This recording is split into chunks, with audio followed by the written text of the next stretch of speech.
फिर एक बार खबर अरविंद केजरीवाल और आम आदमी पार्टी को लेकर है। वैसे कोई नई बात नहीं, आजकल हर रोज अरविंद केजरीवाल से लेकर आम आदमी पार्टी के नेताओं की बात बाहर आती रहती है। कभी ये भ्रष्टाचार का मामला, कभी वो भ्रष्टाचार का मामला। और अब खबर आई है दिल्ली जल बोर्ड घोटाले को लेकर। एक और घोटाला आम आदमी पार्टी की तरफ से, अरविंद केजरीवाल की तरफ से, जिसको लेकर अरविंद केजरीवाल के कुछ खास लोगों के ऊपर, जिसमें आम आदमी पार्टी के एक सांसद भी मौजूद है, इन सभी के घर पर ईडी की छापेमारी हुई। करीब 10 ठिकानों पर, कहा जाता है करीब 10 ठिकानों पर ईडी के द्वारा छापेमारी की गई। मनी लॉन्ड्रिंग का ये केस है। अब दिल्ली जल बोर्ड को लेकर जो ये केस है, भ्रष्टाचार का मामला है, मनी लॉन्ड्रिंग का मामला है, जिसमें आम आदमी पार्टी के कुछ खास व्यक्तियों के घर पर, अरविंद केजरीवाल से जुड़े कुछ खास व्यक्तियों के घर पर ईडी की छापेमारी हुई।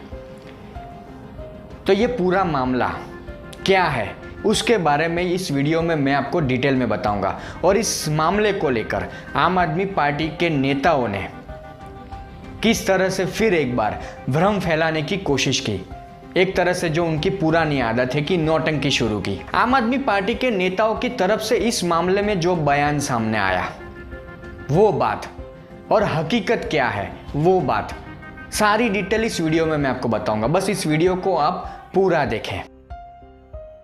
अब मामला ये है कि जल बोर्ड टेंडर केस में आम आदमी पार्टी के सांसद एनडी गुप्ता के घर 6 फरवरी 2024 को ईडी के द्वारा छापेमारी की गई। ये छापेमारी दिल्ली में करीब 10 ठिकानों पर मारी गई, जिसमें कहा जाता है कि सीएम अरविंद केजरीवाल के निजी सचिव विभव कुमार और आम आदमी पार्टी से जुड़े अन्य लोगों के भी ठिकाने शामिल हैं। इन सब के वहां मनी लॉन्ड्रिंग केस के मामले में छापेमारी हुई।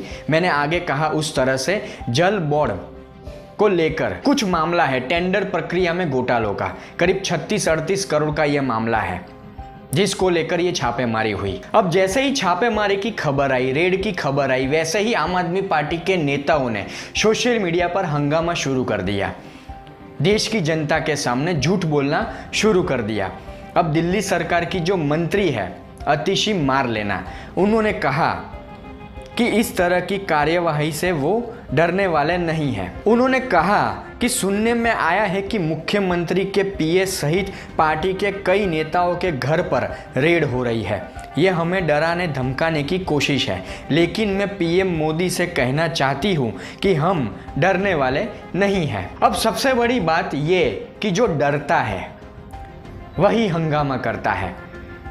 इनकी दाल पूरी तरह काली है, इसीलिए जब भी ईडी या सीबीआई इनके किसी भी घर पे पहुंचती है किसी भी मामले को लेकर, तो तुरंत ये लोग सोशल मीडिया पर हंगामा करने के लिए आ जाते हैं। इनके पास कोई सबूत नहीं होता, बस ये लोग सिर्फ सोशल मीडिया पर आकर हंगामा करते हैं। अतिशी मारलेना ये भी कहती है कि ईडी रेड के बाद दावा करती है कि करोड़ों रुपये की रिकवरी हो रही है, लेकिन 2 साल और कई रेड के बाद भी कोई रुपया नहीं मिला है।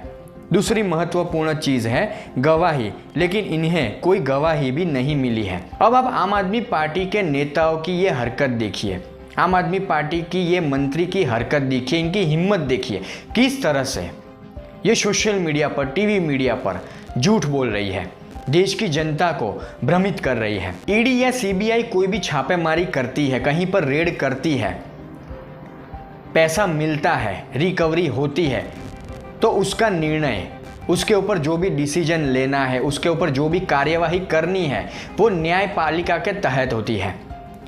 ये तय करने वाली जो बात है वो न्यायपालिका की है। पर आम आदमी पार्टी के नेता कानूनी प्रक्रिया, न्यायपालिका से भी खुद को ऊपर समझते हैं। और रही बात गवाही की, तो दिल्ली शराब घोटाले में न्यायपालिका के पास सबूत भी है और गवाह भी है, फिर भी अरविंद केजरीवाल या आम आदमी पार्टी के नेता खुद को ईमानदार बताने में से बाज नहीं आ रहे। आम आदमी पार्टी की ये मंत्री अतिशी मार लेना ऐसे आरोप ईडी और सीबीआई जैसी जांच एजेंसियों पर लगाती है, जिसके पीछे कोई लॉजिक नहीं।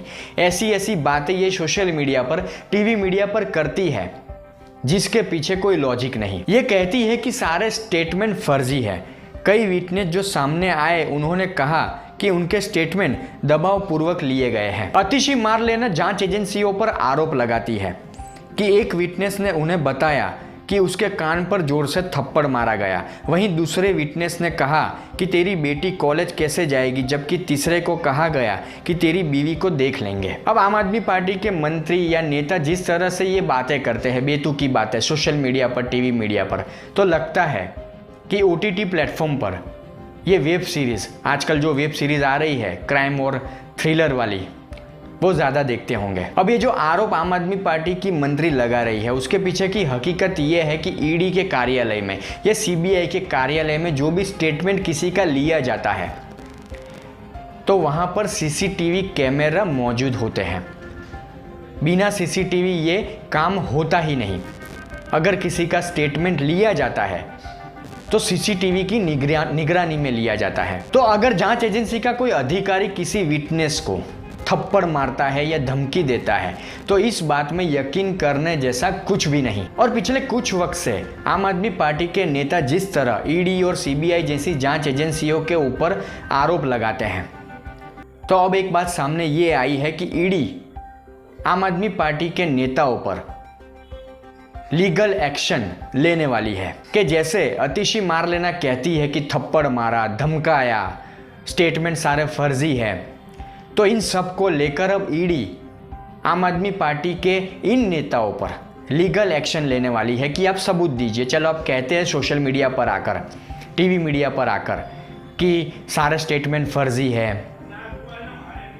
हम थप्पड़ मार के स्टेटमेंट लेते हैं, हम लोगों को धमकाते हैं, तो सारी बात के सबूत दीजिए। और इसी चक्कर में अब आम आदमी पार्टी के नेता और फंसेंगे। आम आदमी पार्टी के नेता ओवर कॉन्फिडेंट में सोशल मीडिया पर आकर, टीवी मीडिया पर आकर बिना सोचे समझे कुछ भी बोल देते हैं।